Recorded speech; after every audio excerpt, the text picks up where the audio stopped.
Welcome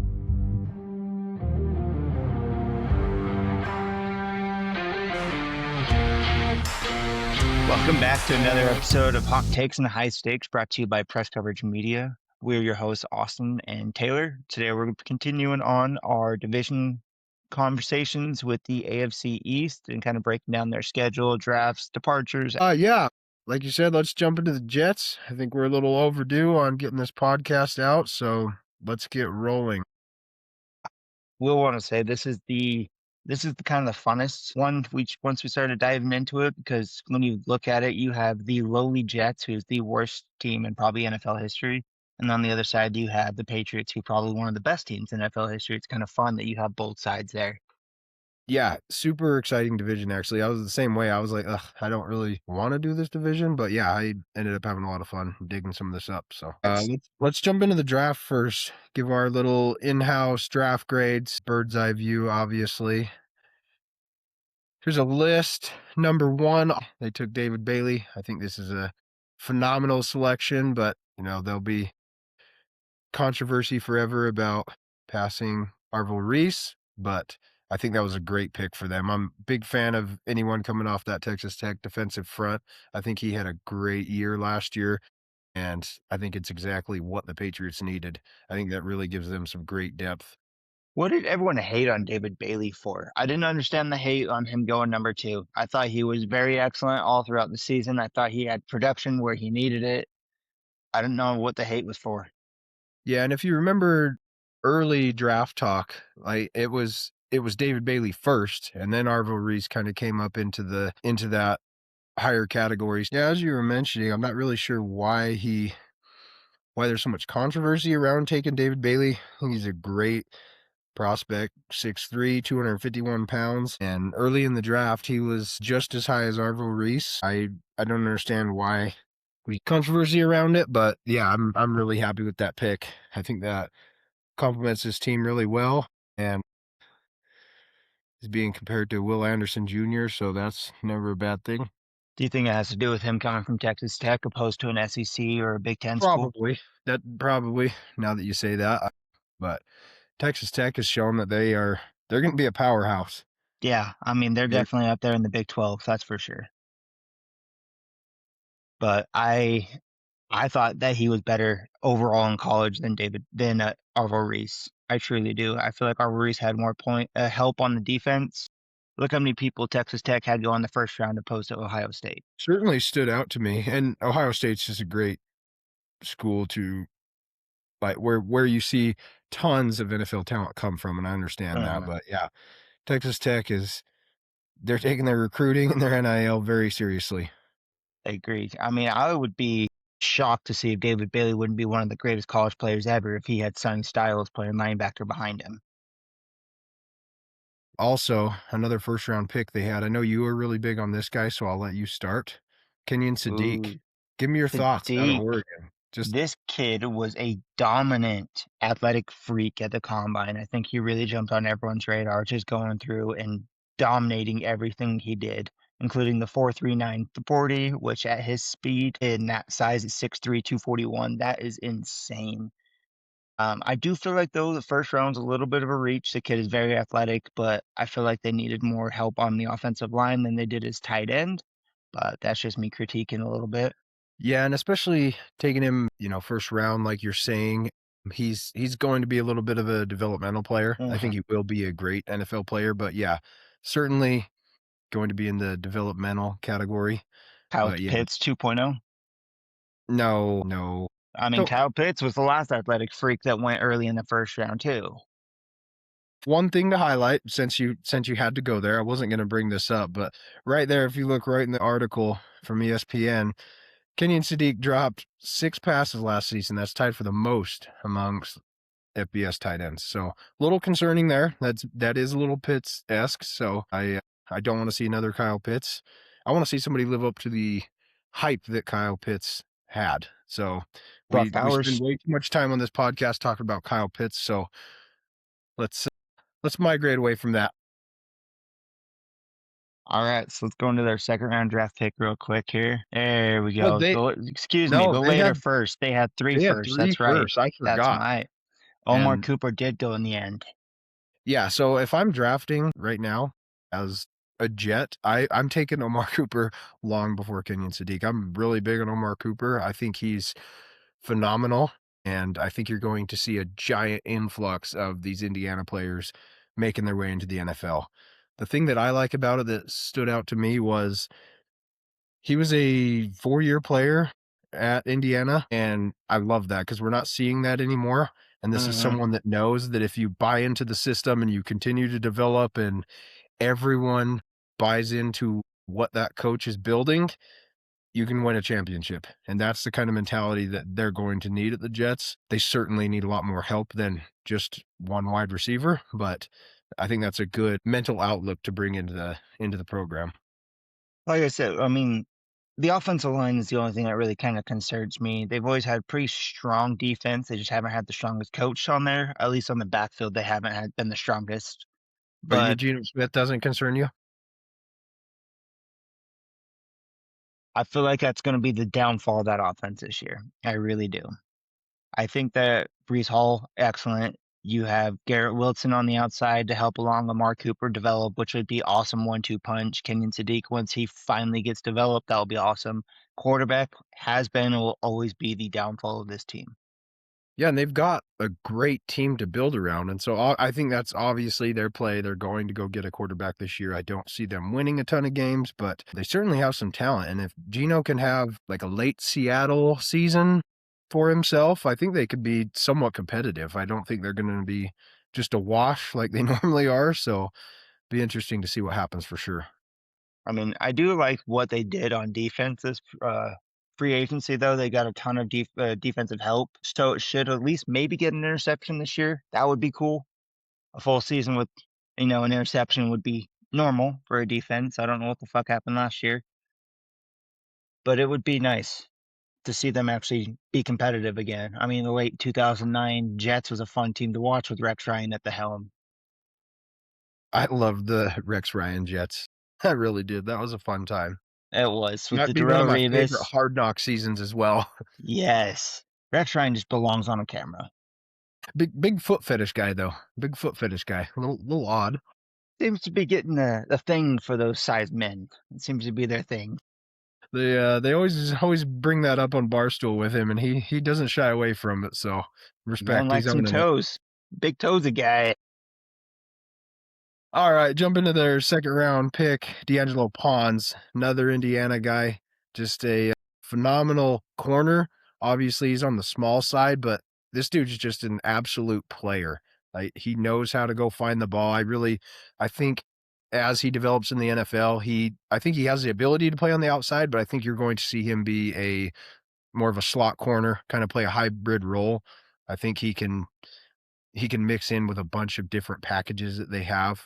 I even think that he could be their slot corner blitz guy, almost play as I think he can cover a tight end, but I think you're really gonna see him shine covering running backs out of the backfield, covering those quick out routes.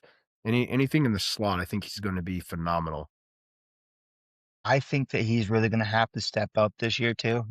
Maybe in the first little bit of the year they can get a little bit of a break, but losing Sauce Gardner last year was a huge hit on a team that was already struggling in the defensive backfield. I feel like this guy really needs to step up and really needs to take on that number one corner role if this defense wants to succeed. They got good line. They have good line. They have good linebackers, but it's that secondary last year and the secondary that could possibly kill them this year as well. How deep do you wanna go into this draft? Do you wanna go down to the 4th round? I don't know a ton about this Darnell Jackson Jr. DT. I definitely think they can use some help on the defensive line, but 4th rounder got an absolute behemoth, 6'6", 315. I think, that's just what they need. You need a little bit of depth on the D line, but as you said, that offensive line kind of needed to be addressed. So I'm gonna give them a C draft grade just because I don't think they failed miserably, but I do think they failed to address the quarterback position that they needed, which not a lot of options there, at least from Hey, what we've seen. what are you hating on Kid And Klubnik for? okay, we're talking first round talent here. Klubnik wasn't bad, wasn't bad. Had a Clemson. He I wasn't good. no, I don't think he's going to be a starter in the NFL, but who knows what happens? You never know. Sometimes you get 6-round quarterbacks that end up being the best quarterback to ever play the game, so There you go. You heard it here first. Austin thinks the K Club Nick is the best quarterback to ever play moving I forward do from this not stand draft. by that statement. I do not stand by that. So what's your draft grade on him? I think C is a fair draft grade. I think C is a good one. They did some good getting some early help in the first round, but like we were mentioning, the offensive line is really going to struggle. They losing Elijah Bear Tucker. That's really going to sting. Geno Smith's not fast. He can't run on the pocket anymore like he used to. He's old, so What's your that thoughts on concerns me. coaching? I think we'll have to take another year. I think he really needs to prove himself. Really, really needs to prove himself. I don't know, man. Aaron Glenn can be a good guy. He can be smart. He did really well with Detroit, but it's a bad situation to be in for your first year Yeah, head it's coach or first yeah, time. is it the situation or is it him? And I mean, honestly, it's the Jets, so I have a hard time not blaming the situation he's coming into. I like his outlook. I think this guy's just meant to be a football coach. So Yeah, right sure. now, Go ahead. what do you think which coach would give them the opportunity to at least succeed in their division? Which few head coaches in the league? Ownership needs to sell the team. Hmm. You think that's the issue? That's what I think. I think it's 100% a Jets problem. I don't think it matters who you bring in there unless you're going to bring in someone like, hmm, I was I don't thinking know, McVay. Mike Tomlin, Vrabel, somebody that's gonna come in and kind of change the standard. Do you think Kyle Shanahan could turn that team around? Given 4 years, do you think I Kyle don't know. Shanahan could turn that team around? You know what? I'm gonna say Sean Payton, just because I think you need someone that's gonna come in and say, "We're doing this. We're not doing what you think. We've tried that. We're not doing that. This is what we're doing. These are the players I need. This is the talent I need, and this is how we're doing it." I think Sean Payton would be somebody that could probably turn that program around. I think it's either going to be Sean Payton. I think Sean McVay, but you have to get one of the greatest coaches in NFL times to But really yeah, turn that team why would around. McVay, obviously McVay, but why? Yeah, It I would see have no. to be a trade. It would be a coach trade that those very, very rare coach trades. But I mean, if you send 3 years worth of first round draft picks away to get yourself a team that has a coach for the future, I feel like that might be a smart decision for a team that's been struggling for 30 years. Could be, but again, I think there's too many bad Yeah. decisions made by their leadership group there.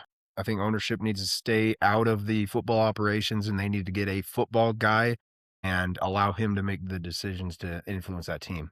Were you saying that using your high school and college age kid to make NFL decisions isn't a smart idea? Using Madden ratings to draft Probably players isn't not. a good idea? Are you serious? Why not? Oh, let's jump into their schedule. The under over win total is sitting at 5.5. they are 5.5. Okay, so give me your outlook. You taking the under, you taking the over. I think they're that line is spot on. It's not an incredibly tough schedule, but God, I think they'll be right about that 5-win mark is what I'm seeing, and that's with a decent Geno performance. I think I'm gonna take the under on that personally. The under, I think you can have some big Breece Hall games, and sometimes this offense going unscripted can be good. Like, obviously, he's not going to be able to run all over defenses like we saw with Justin Fields early in the year. That was definitely entertaining to watch, but I think with Garrett Wilson, his ability to get open and getting big breakaway runs with Breece Hall, I think this team has potential to sneak a couple wins in there, but yeah, I think they're gonna be right about that 5-win mark, so I would also favor the under on this one. Yeah, I mean, I could see my first thing is week one, we got Tennessee. Robert Sala's gonna be pissed. He's gonna have that team ready. He's going to go out for revenge. And then you got a gauntlet of Green Bay, Lions, Bears. I mean, you got the Browns. That could be a win. But then you follow that up with the Patriots. I mean, I think under is a very comfortable bet for my money. Yeah, after week 1, they're definitely gonna need to pick up that win, week 1 on the road. because they go through a rough schedule, taking Green Bay at home. Then you got to go to Detroit, to the Bears, and then you've got Cleveland at home. So Hey, the dog pound, man. Never Browns count at them home, out. man. That defense, they're not going to score on you, but you're not scoring on them either. That's going to be an all-out brawl, and I think that's, as I said, that's going to be one of those Breece Hall games. If he can get something going, they can beat a team like the Browns.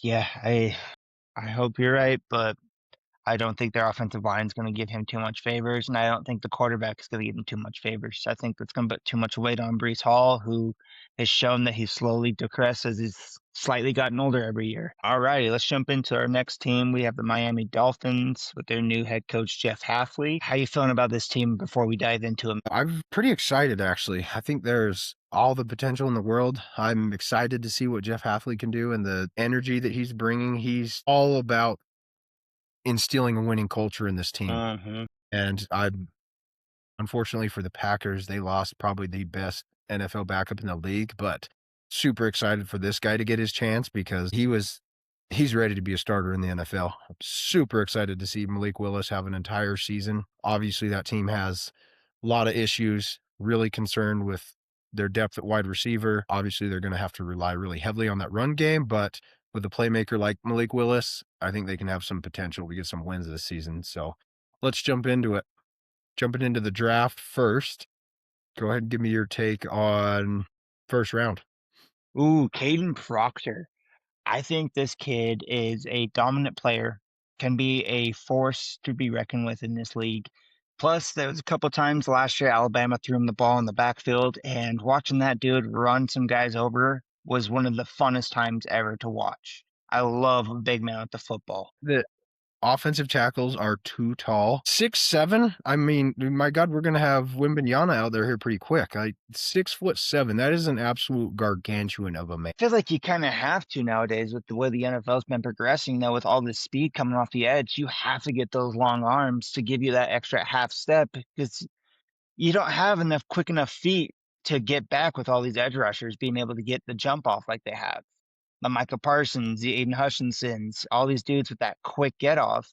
You need that extra reach to kind of get that push off. Yeah, never a bad decision to take a offensive tackle out of Alabama. I think this was a great pick for them. I think it's exactly what they needed. I think that's going to be what Malik Willis needs to have some confidence in there that he may be able to have somewhat of a pass pocket if needed. Yeah, really impressed with this pick. Yeah, I like that pick. I also like their next first round draft pick with Chris Johnson. Watching the draft here as a fan, I liked him out of any other cornerback in this draft.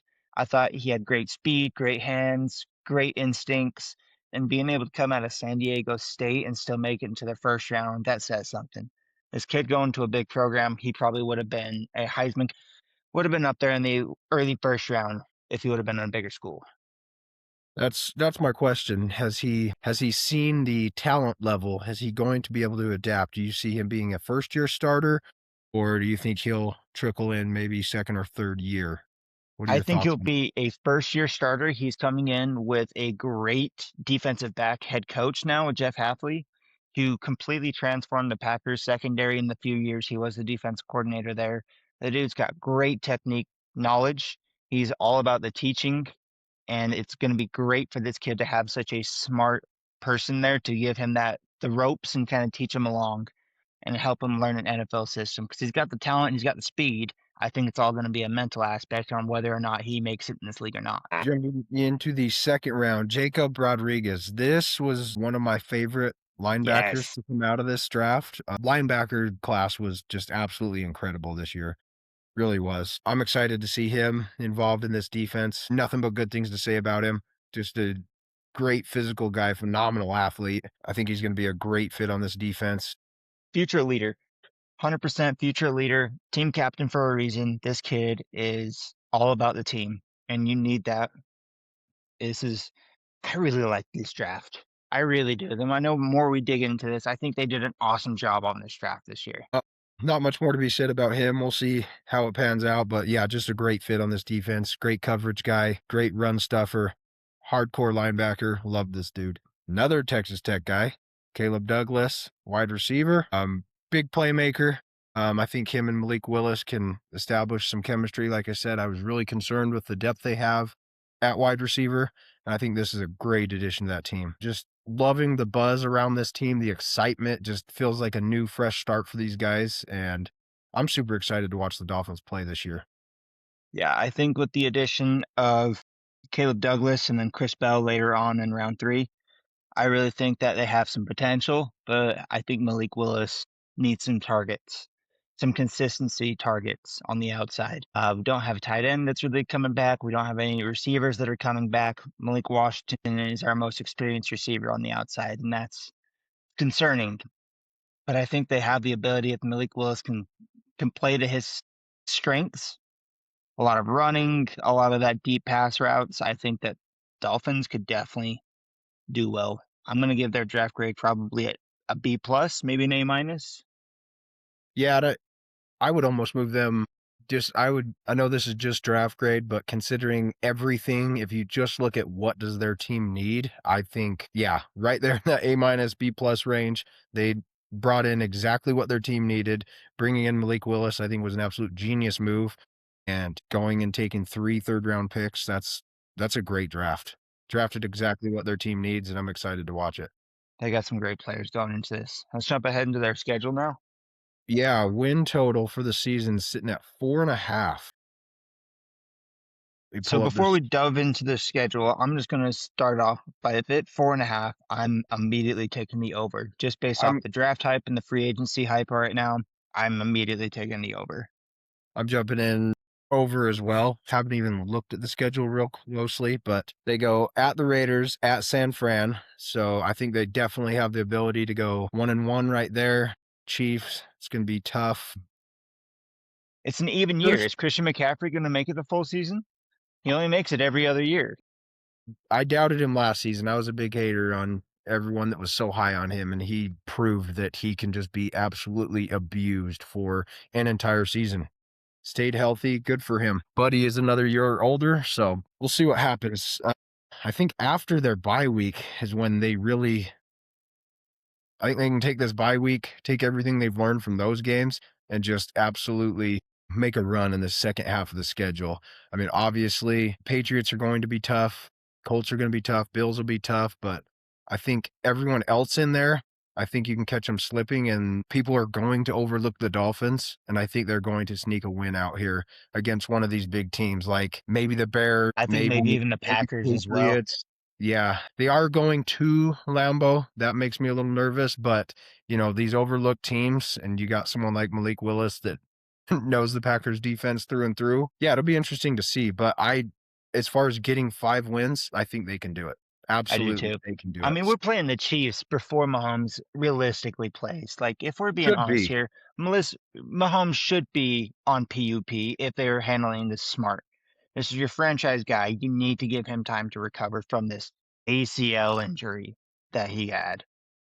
Yeah, I no way does he play week 1. Like, I don't understand the scheduling of that game, but it gets people talking. You know what it's gonna come down to. It's gonna be game time decision. It's gonna be all the buzz. That's all you're gonna hear. Will he play? Will he play? They wanna give us this Kyle Whittingham conundrum of wondering uh, who the quarterback's gonna be, and I hate it. I wanna know who the starting quarterback's going to be. My wife's a big Chiefs fan, and we are trying to decide which Chiefs game we're gonna go to this year. That's hard to do if we don't know if Patrick Mahomes is playing, because obviously we wanna see him on the field. you don't want to go watch Justin Fields play quarterback? Why not? But That's I think crazy. that would be entertaining, but that would be the, reason that we're going to see Patrick Mahomes in Arrowhead before they I end up mean, moving the stadium. you're a Chief hater, so would it not be fun to watch Justin Fields go out there and get obliterated for a I game? do I do hate the Chiefs, but for, the sanctity of the trip, I'm gonna say that Patrick Mahomes needs to have a phenomenal game, and if I'm gonna watch the Chiefs, show me a 425 passing yard Patrick Mahomes. That's what I wanna see. Nope, you'll get a 125, 1 touchdown, 1 interception. 4 Kelsey drops. Ooh, Alright, that's that's where one enough of the of the Chiefs. interception comes from. Okay, all right, We're diving both into the we're both next. heavily favoring, the over on this one. You got anything Yes. else on the Dolphins before we move on? No, I think this is a good team that is set up for a good future. I think they may not be taking the league by storm this year, But I think with the right acquisitions moving forward the next year or two, the right development from their key players, and Malik Willis getting more comfortable in this system, I truly think that this team could at least be competitive within their division. I wouldn't say they're division champs, but they can be competitive. Yeah, I like that. Potential for a wild card spot? Is that, overzealous? A little overzealous? I really think they would have to Defense is too surprise weak. everybody. Defense is too weak. I think their defense will actually be a lot of help. I think their defense will be key in helping them along this year. It's the secondary I'm concerned with. Yeah. Yeah. I mean, they made some great tackles last year. They had a linebacker who was top 3 in the league in tackles, but you're counting on a linebacker to lead the league in tackles to be somewhat successful. You're already starting off on a bad foot. We need to be some Hey, better help from other players. And my last thing, we need some development from Jonah Sanabayaya, their offensive tackle they drafted last year, who I think they're moving to guard. He was one of the worst PFF graded offensive linemen of last year. Believe he graded below 50, which is awful when 60 is your standard for that medium grade. He was slow off the get up. He had slow feet, slow hands, and just seemed to get overpowered by anyone who wasn't this tiny little edge rusher. He really needs to develop if he wants to last in this league and if they want success and keep Malik Willis healthy. I didn't even hear anything else you said. I was still absolutely impressed that you nailed the pronunciation on that name. First go. Great job. Been practicing before we hit record. Okay. All right, let's jump into the Buffalo Bills. Super excited to see what happens with the Bills this season. I think we are kind of up against the clock here. I don't want to see them have to rebuild around Josh Allen. I think this team has pieces in place so they can make a run, but they've got to get him a pass catcher. Keon Coleman needs to grow up and do something for this offense. Just give us one season where he lives up to the potential. Like, the guy's just happy to be there. He's not making plays, but yeah, Josh Allen's not by any means late in his career, but obviously we're to that point where he's going to have to start protecting himself a little more. He's not going to be able to play like Josh Allen forever, but I think he can develop into a late stages pocket passer. He's not going to have to be Superman, but that's going to require them to have somebody that can make plays downfield, get open, and be available to him. Going to need to have a big year out of James Cook. And obviously last year, the first season that he ended up having more rushing touchdowns in the red zone than Josh Allen, which is a big change. Exciting for Needed fantasy change. owners as well. But yeah, you don't need your quarterback just getting absolutely busted open like a can of beans at the line of scrimmage. And I know Josh just lives for that, and respect to him for doing that. But yeah, what are your overview thoughts on how the Bills have performed this season? I kind of have to agree with you there. I think Josh Allen really can't be Superman forever. I feel like if they want to keep making him be the cog that makes the machine run, I really think that his career is going to be cut down to maybe early 30s, Andrew Luck 2.0 kind of situation. I just don't think he could take the beating every single game anymore. It was nice to get some help from the run game from James Cook, but they need some help in their pass catchers. They have two great tight ends in Dalton Kincaid and Dawson Knox. Two very good tight ends that they haven't quite figured out how to work that 12 personnel package with them very well yet. At least keeping them both on the field at the same time healthy hasn't worked out well. But also receivers. I mean, Khalil Shakir, good receiver, cannot be your number one. If he's your number one, we're already starting out with issues. Keon Coleman could have been the receiver, but again, childish. I liked him coming out of Florida State, but this kid has not shown that he can develop and get and grow up in the NFL. And that's what's going to kill his career. Okay, let's jump into how they. Okay, looks like the Bills traded out of the first round. Kind of read into this a little bit. Read a couple of ESPN articles. What I found is that they didn't feel that it was worth using a first round pick, so they traded out of the first round. They ended up taking 3 fourth round picks, I believe. And yeah, first pick was this corner out of Ohio State. What do you think of this corner out of Ohio State, so I don't butcher the name? Davison Igbenuson out of Ohio State. I like him. He's got strong hands, quick feet. Crazy name. Definitely up there in one of the favorite names that they have in the league. Anytime you're taking a corner out of Ohio State, I'm usually locked in on it. Pretty good track record, safe pick usually. It's like a receiver Yeah. out of Ohio State. Do you see him being a first-year starter? I think based off necessity, that it has to be based off this offseason. I mean, they got rid of, let me here get back to my notes here. Yeah. So this offseason, they cut Taron Johnson, or they traded Taron Johnson before cutting him. They tried to cut him. They released Taylor Rapp and they released Dane Jackson. There's three of your defensive backfield, starting backfield that you lost. He's gonna have to step in and take a lot of key snaps early and learn on the field because they just don't have anyone else aside from, I mean, they signed D. Alford in the offseason, but that was it. And he's not been good in years. Yeah, they're certainly gonna need him, a little different than the other corners that we've talked about so far, a little bit more undersized. This is definitely a big corner. This is someone that could also, I think, play safety as well, being 6'2" and 189 pounds.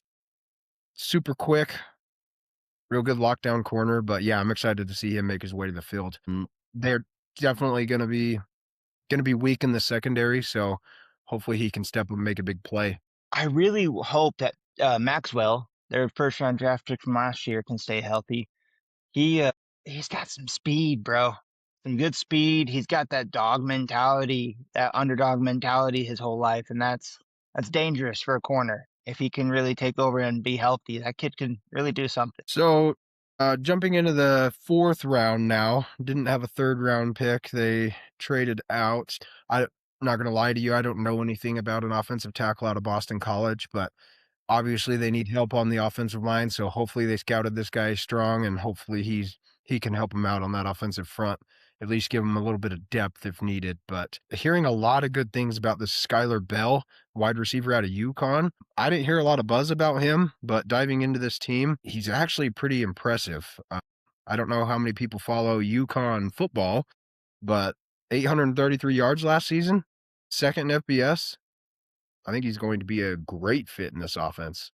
Yeah, I mean he has the capability, but he's got a great quarterback. But again, we've had a lot of receivers that have the ability, that the potential, that just have not stepped up in the Buffalo Bill system. And my question is it the receiver coach or is it the players they're drafting? Yeah, it's been a draft problem. You just consistently see players in that program not live up to the potential that they're supposed to. Like Keon Coleman was supposed to be a break the league, and we didn't see it. Joe Brady's comparing this guy to Khalil Shakir, which I think if that's his ceiling, I think that's more than enough out of a 4th round pick. I think that would be phenomenal. All right, so overall, how you feeling on their draft grade? What would you give them? Not a great draft. Probably a C. I mean, I think they did good at picking up late round talent, but really this one's going to be hard to grade until we see how those players pan out.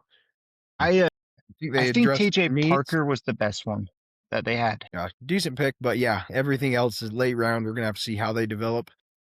Not a great draft. I'll be generous. Maybe give them a C. Um, C minus based on the face you're giving me. So let's Yeah. jump into their win loss total for the year. They 10.5. Ooh, based off it being the Bills, I would say yes. Immediately without looking at the schedule. But let's see here. Okay. Not too bad. There's definitely some gauntlet games in here though. I mean, this is the year that they were in such a better position last year Uh-huh. to win the AFC, and they just chose not to take advantage of it. I I I agree. I think this opening game against Houston's going to be absolutely electric. I'm excited for that, but the way Houston finished the season, I think I would take Houston right off the bat. I think they can beat the Lions. I think they can beat the Chargers, be competitive with New England. I think that'll be a coin toss. That'll be a fun game. They won't beat the Rams, but they can beat the Raiders. They can beat Baltimore, Minnesota, Jets. So question for you. How are we going to have a New England game at an 11 a.m.? You have two of the best teams in the AFC, division rivals. We're really going to make that an 11 a.m. game, not even a 2:30 afternoon game? Yeah, start the morning off strong. That just doesn't make sense to me. That should be in the game of the week to me, you Probably know? probably should be.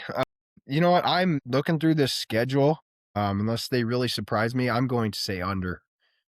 I think you're gonna be right about that 9-10 win mark, just based on performance last year. I think you're really going to have to see something change in the passing game. You're going to have to see more big explosive plays more consistently.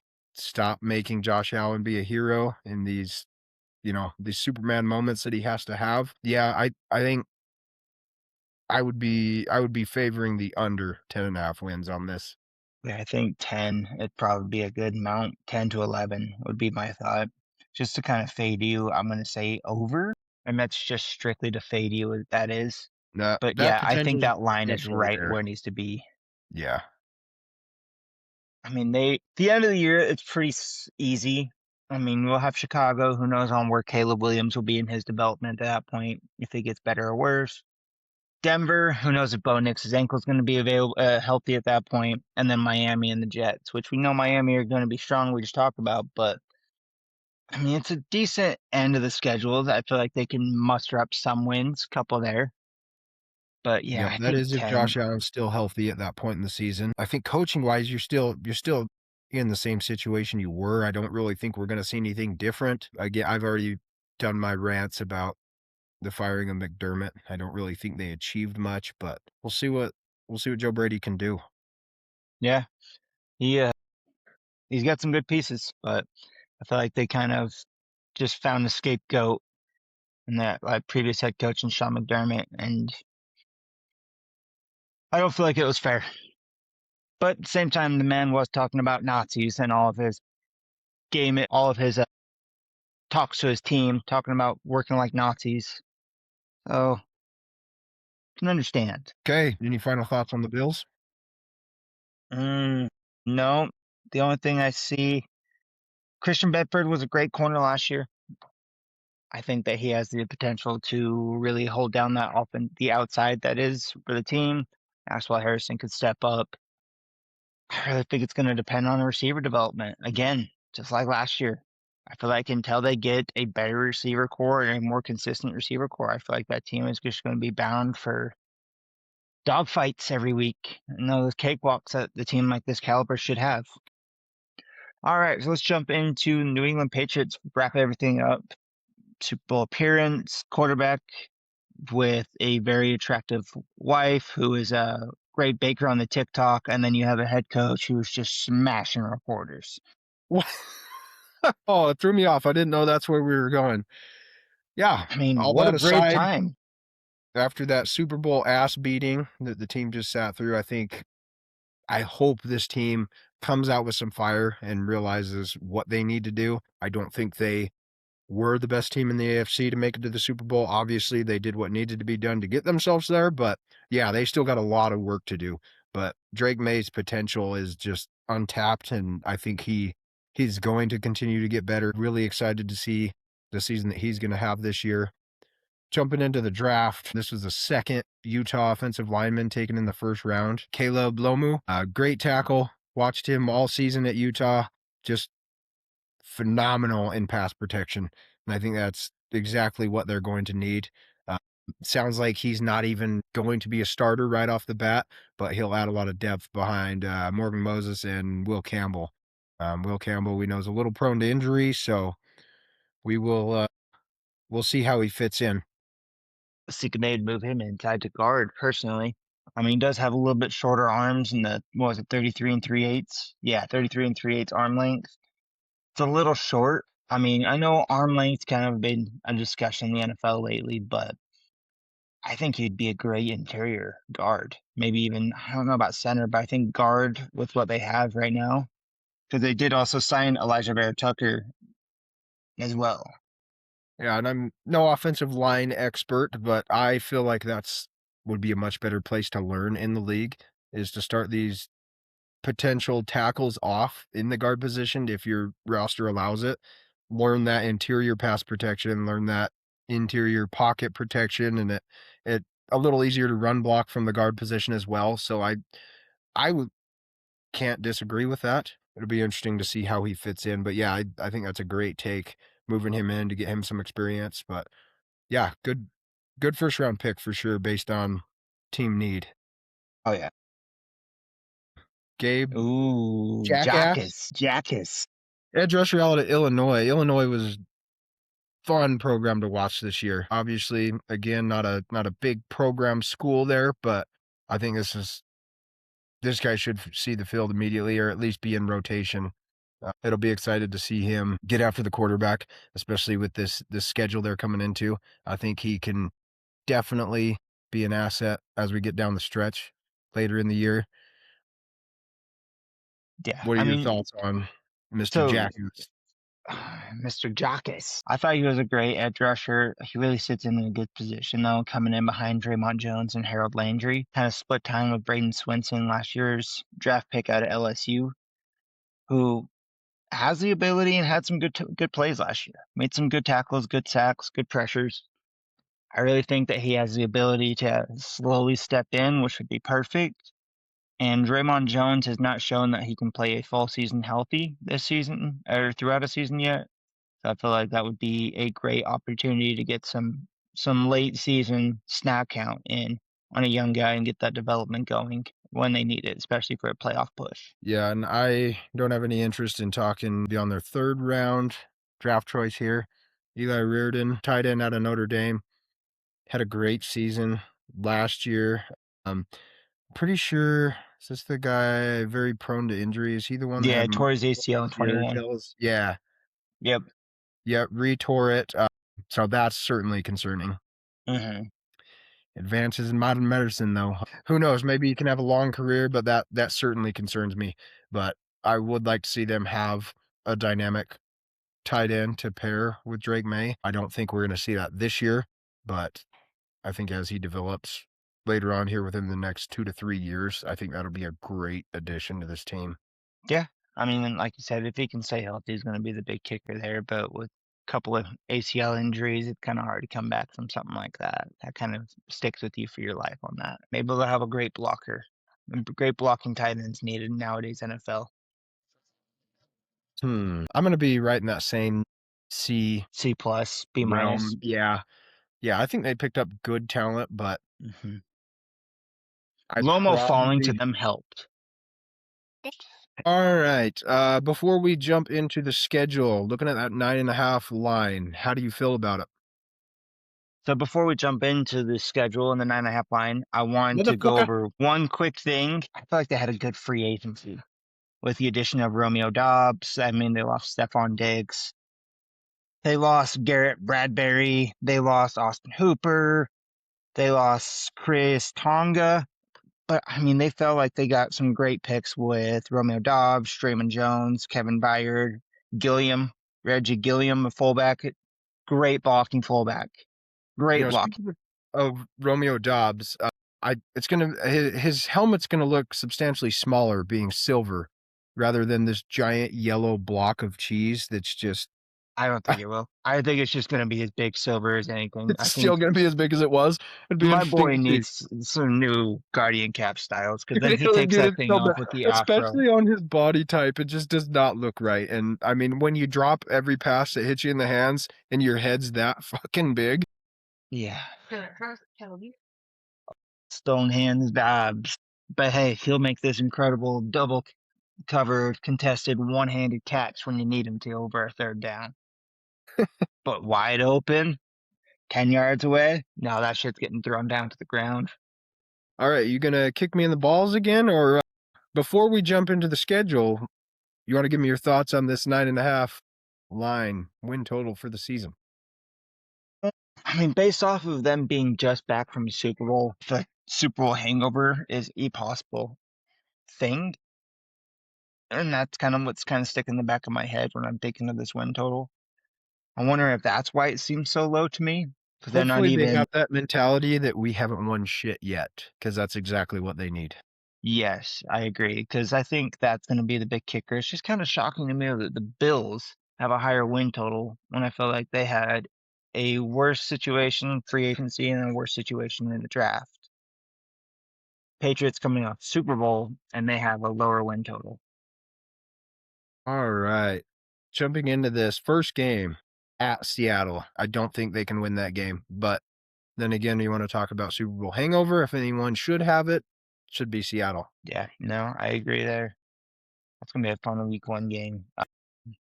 Honestly, looking at all this schedule, I think 9.5 is pretty accurate. There's some easy ones. I mean, they have week 2 at Steelers. That could be an easy win. Absolutely. They got the Raiders, Jets. They probably will take one of the Miami's games. I'm going to say over. I'm going to say over. I think they get both of these Miami games. I think they And split the Miami series personally. I think the week 18 is going to be the Miami gets the victory and puts possibly even knocks them out of the playoff contention. that would be cool. I like the hype. I like the hype around that. Yeah, just because I think this team still has a lot more that we didn't see. I think we're just in the beginning stages, so I think their potential is only to go up. I don't want to see them fall off this year. I'm not a Patriots fan by any means, but it's been fun to see Vrabel and Drake May just absolutely turning this team around because the last 5 years they've just been awful. So That's not the only thing that Mike Vrabel's been turning around lately. my God, get it out of your system. Get it out. Just like she got it out of his system. All right. I think 9.5 is a great. Honestly, I think that's gonna be right there. I'm gonna take the under on the nine I'll and a say half though. over. Yeah, I like that. I like the under. I feel like that's a safe bet. I was gonna ask you, coaching, anything you wanna see. What do they need to change to win the Super Bowl this year? And don't say it. What All does this right. team need to show us to win I the Super think Bowl? the team needs to have more consistency. Use Travion Henderson as a full-time running back instead of just this random dude who they'll give the ball to 4 or 5 times. He'll still get 90 yards and a I touchdown. don't get the obsession with Stevenson, but yeah, Yeah. Let's have 7 fumbles by week 8 and let's keep giving him the starting job, right? Travion Henderson was just absolutely a game breaker last year. He was phenomenal. Yeah, I feel like that's going to be the big kicker. I mean, receiver, they got some good help. They got some offensive line help. Hopefully, everyone can stay healthy. That's going to be the big kicker. I like Drake May. I really think that he could have a possible MVP year. Could be a late dark horse MVP. But If he has an MVP season, if he has an how MVP, give me the how did they over. not go over 9.5 wins? That was my question. Defense would be my thing. I mean, look at Joe Burrow. What was that, 2 years ago, where he had an MVP type level season, and they finished the season with what, 6 wins? Yeah, So what happens when your defense allows 45 points a game? and I don't think this defense is quite that bad. No pays. That is that Bengals group, and I think they're well coached, much better coached than the Bengals were Yes. back in, what was that, the 24 season? Yes. 23 season? 24. Yeah, so that's all I've got on the Patriots. Thanks for joining us on our AFC South breakdown. Hot Takes and High Stakes was brought to you by Press Coverage Sports Media. Give us a follow, give us a like.